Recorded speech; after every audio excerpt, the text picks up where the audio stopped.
Hi everyone, in this tutorial I'm gonna show you how to create a vector of integers in C++.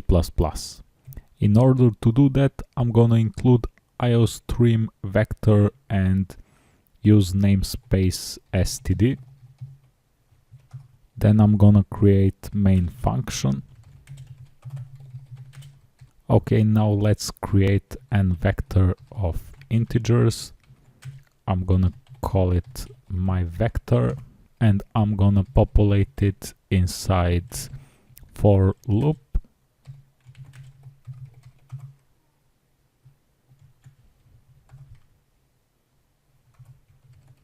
I'm gonna use push back to populate my vector with numbers 0, 1, 2, 3 and 4.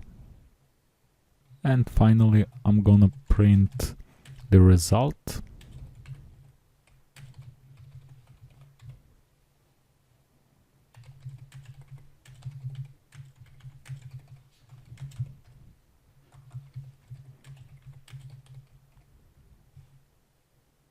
Let's save and run our code.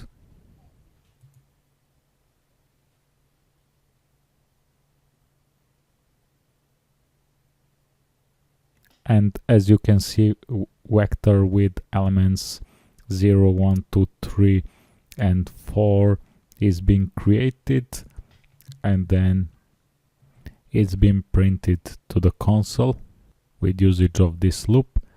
That's all in this tutorial. Don't forget to subscribe to our channel and to like our video. See you in the next tutorial. Bye.